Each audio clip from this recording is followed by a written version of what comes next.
Hey guys, still sick. I'm on a steroid. They put me on a steroid and it kept me up all night. I couldn't sleep, not at all. I don't know. I was all felt like I was tweaking out. I was like, why am I not at a rave utilizing the steroid properly? All right, let's get into the Valley. We, of course, are covering it again this week because you guys got over 5,000 people to watch. Good for you. I really appreciate the effort. I saw everything. I don't always have time to comment, but I see it all. All right, so let's talk about, first of all, it comes out that Janet Caperna met her husband, Jason. Let me pull up a picture for you. So here's really what was shocking to me. Okay, so Jason meets Janet when she comes to LA through Scheana Shay because Scheana dated Jason, and we have to assume had sex with Jason too. And then she kicks Jason to Janet. Now, Janet gets to be friends with Scheana Shay from going to the Mondrian when she first moves from Ohio after breaking up with her husband, who she has a huge wedding with, and it doesn't work out. So she ends up in LA and she's gonna relaunch herself, and she becomes friends with Scheana, and then she's introduced to the group, I guess as a fan of the show, and she kind of hangs around. And from what I hear, she was very nice, and so people didn't mind. But then, Sheena's like, I'm screwing this guy, Jason. I'm not interested. You can have him now. And she does. And then she marries him. And as always, I'm surprised by things. You guys know this. As much as I try to be on the leading edge of tea, I do get surprised. And I was surprised yet again that Janet Fortner, which was her name when she was married to her first husband, has a record. Didn't see that coming. Bravo Boo called out that she is now twinning with Jax Taylor for 2018 theft charges. She was arrested in Delaware. And the gossip I was able to find was that it was maybe related to shoplifting. Okay. But I'm not 100 on that. But it was while she still had her first name with her first husband. Ooh, loads of onions to peel back on this lady. So then I had to laugh because Jax Taylor does this whole podcast about how he, had to call Tom Sandoval and just be like, I owe you a huge apology. Okay. I'll play you a little of it. And then what happened was it came out, and I guess a lot of people were really touched by it, and Tom Sandoval heard about it. And then Tom Sandoval wrote under the comments this: come on, man, don't do this. We didn't speak on the phone, because he goes into the story of how he calls him. You just sent me a text apologizing for the first time 2 days before this podcast dropped. I haven't even had a chance to respond, but it seems like you just said that on your podcast, then texted me after the fact. It definitely doesn't feel genuine now. Well, Tom, actually, I think it probably had to do with the fact that they just shot the reunion, and probably Jack said something about what he had practiced on his show. No, angry, obviously, in the beginning. I'm still angry now. But it is what it is. There's nothing I can do about it. Being angry is just it causes more stress. Do I wish it never happened? Absolutely. Will I ever talk to that guy again? Absolutely not. Do I know where he is? No, I don't. Is Brittany still talking to him? I honestly don't have any idea. But you guys want to know something really interesting? When this happened, I called Tom Sandoval. Actually, not when this happened. I'm sorry. This was probably about 4 months ago. I called Tom Sandoval and I said, hey man, I just want to say I'm sorry. And he's like, what are you sorry for? He's like, I want to say sorry because I never really truly apologized to you over the Kristen situation that I did years ago. And he's like, what are you talking about? He's like, when I had relations with Kristen while you were kind of on and off again with her. And, until this happened to me, I didn't really realize how bad that this hurts and how bad the betrayal was. And it's almost like the ultimate betrayal to do to somebody. And just the deep-rooted pain that I felt, because Julian was my friend. I've done a lot for that guy, and I would pay for his things, pay for his drinks, his meals, and all this. And, I thought he was my friend, and Tom's been my friend a lot longer, many, many, many years. And it's almost even worse, actually, for what I do to Tom, because we've been actually really, really good friends. But anyway, this long story short, I called him and just said, hey, listen, I'm so sorry. And he's like, man, it happened years ago. I go, I know it happened years ago, but, it happened to me. And I don't think I would have really known the pain or discomfort. And I don't think I could have given a true apology unless I've gone through it. And I just want to let you know, and I know it means nothing, that I'm sorry and I love you, man. And he's just said, he's like, thank you so much for that call. And thank you so much for saying that. It means a lot. I know it happened years ago. It doesn't mean much anymore. anymore. But the fact that I remembered that and he remembered that, it just made me feel really good. So it's very strange. Do you believe narcissist Tom Sandoval or do you believe narcissist Jax Taylor? It's kind of hard to decide. How much else is what he's saying a lie? He's talking about his military service. Please don't lie about that. So Luke had access to land in Colorado. There's a whole story around this land.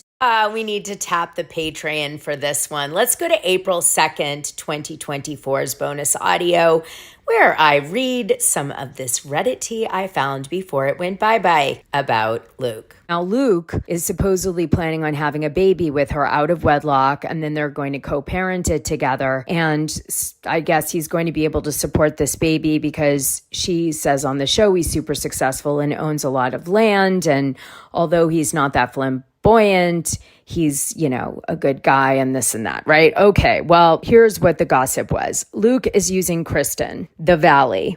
I have the pleasure of having mutual friends with Luke, and since he started dating Kristen, he's been saying it's a business decision to be with her, which checks out with his, quote, entrepreneurship he's been talking about. He doesn't actually own all 70 acres in Colorado, which is the state in which I'm typing out this post. He splits it with a guy he worked with at the restaurant we both worked at and just grows hemp and weed. He kind of has this vibe. That's why I really believe this. He has never had to work a day in his life and just worked at our restaurant for the discount. I can answer more about him, and if anyone has any doubts, hit me up. I can prove what I'm saying. Just a little tea for our Friday evening. And then someone mentioned underneath it, they first started a podcast together. They weren't seeing each other at the time, but then eventually got together. I think there's more details in the intro episode. And some of the fans pointed out that he was the one who wanted to do the podcast. So this could play into this person saying he was doing it for entrepreneurship reasons. All right, so now let me read you what some fan of the podcast wrote on here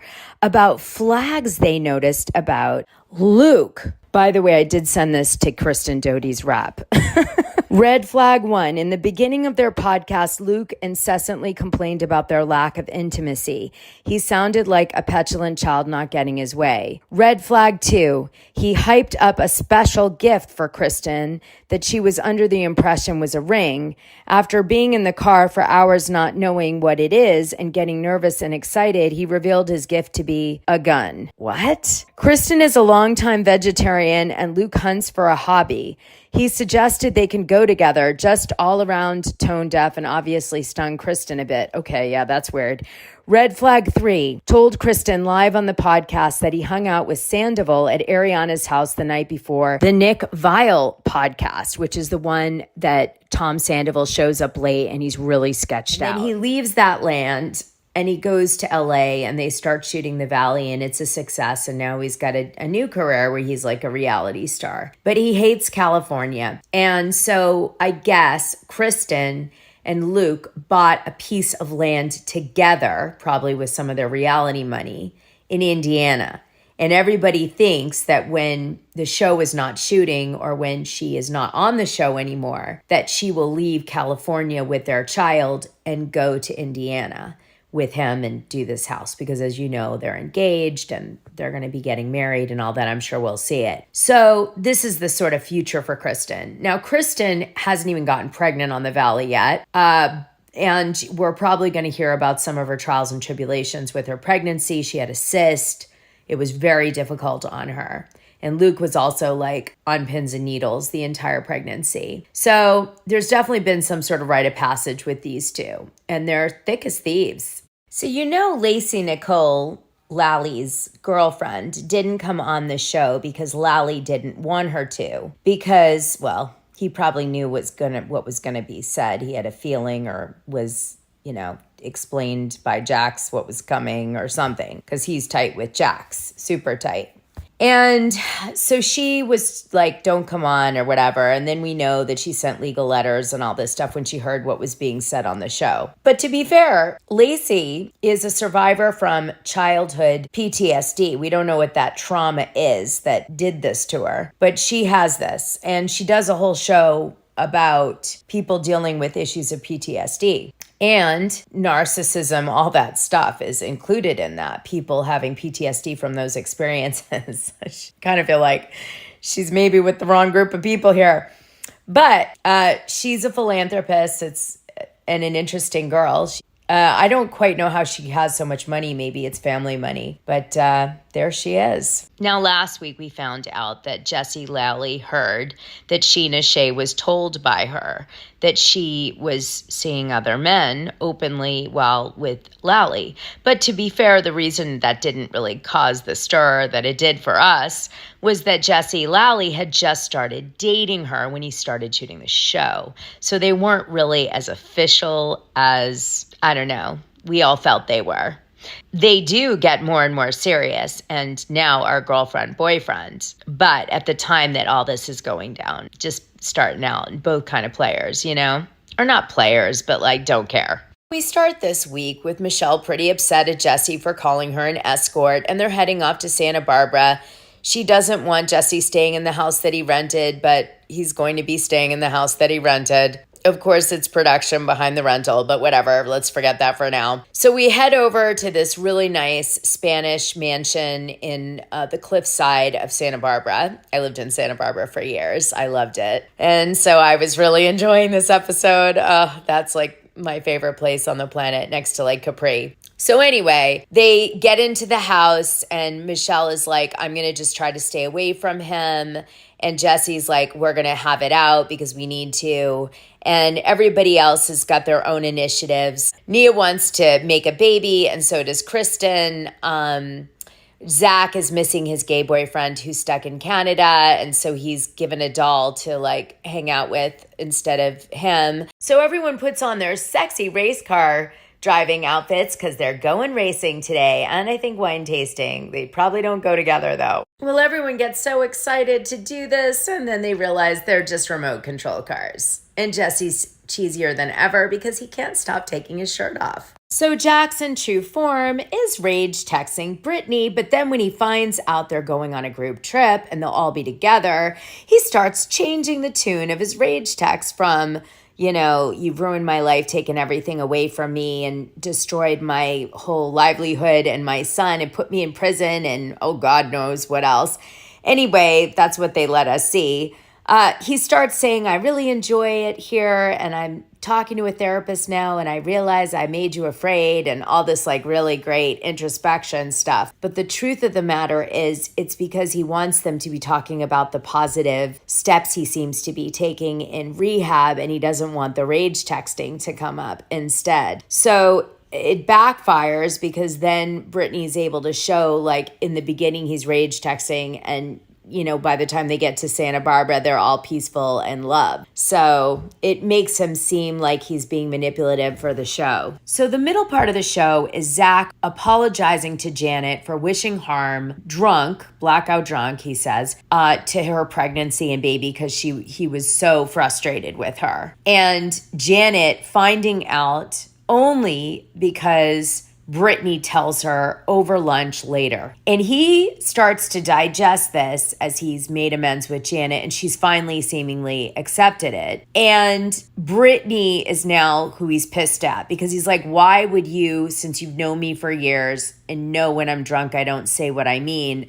like have a heart-to-heart with someone about something I said that was so awful because I was hammered. It's like you almost were trying to have, you know, hurt me to Janet in a way on purpose. And so this kind of creates a little bit of a rift between him and Brittany. It gets resolved, but it's, I think, going to bubble up again. Also, Kristen doesn't really want to participate in the activities because she's not ovulating in the way she thought. So she's struggling to get the timing and everything right, and she just can't get her body to work, and she's frustrated. But Luke says, no, let's go. Let's keep shooting. So then there's a scene where everybody does a ritual where they give away something that isn't serving them anymore, and they get something that is. And it's made a lot of people very emotional. Jesse doesn't want to participate, but he's kind of crying. Michelle is like, I just want to move on and find love. And, everybody else is kind of looking to get rid of anxiety and find peace and joy. And then we are reminded that Jax Taylor is in rehab, and Brittany kind of cries a little because Jason says we should also send him like love and light because he needs to stay in this program and get help and come out better on the other side, which obviously really touches Brittany because I think it's pretty clear that Brittany Cartwright really loves Jax Taylor, but he's just destroyed her and the relationship too much, like it can't be repaired. And there's sadness in that for sure. Now, Jax Taylor then does a video from rehab, and it seems like a very honest video. He hasn't been diagnosed with bipolar yet, but that's like coming down the line. And if you listen to the video and you believe him, it's heartbreaking what he's saying. But if you don't believe him because of all of his previous distortions of truth and manipulation and lies,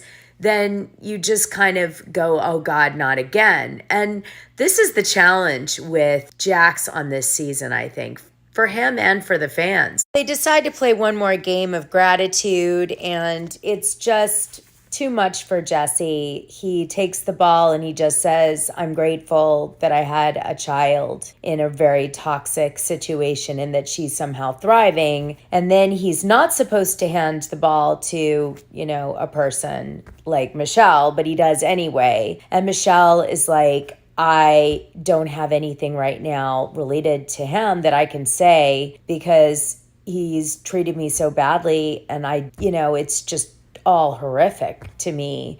And then we see a montage of like their good times, their awful times. And, she says, I'm glad that we decided to have a child. And that is her gratitude. And Jesse breaks down and walks off the circle. And Zack rolled his eyes during Jesse's thing he said. And Jesse got really upset and was like, I'm going to throw you off a cliff. That also happened. But obviously everyone's really hammered at this point, to be fair. You're shooting 90 million hours. You've been drinking on and off all day. It's a lot. Oh, and Danny goes to a voiceover gig. So he leaves. All right, you guys, that's it for tonight's show. I hope you had fun with me. I really appreciate you getting the numbers to 5,000 so it could at least make sense to do these. I saw so much effort in last week's episode. Please feel free to share it or whatever you think might get people to watch it. All right, you guys, I adore you. I adore you. Have a good night.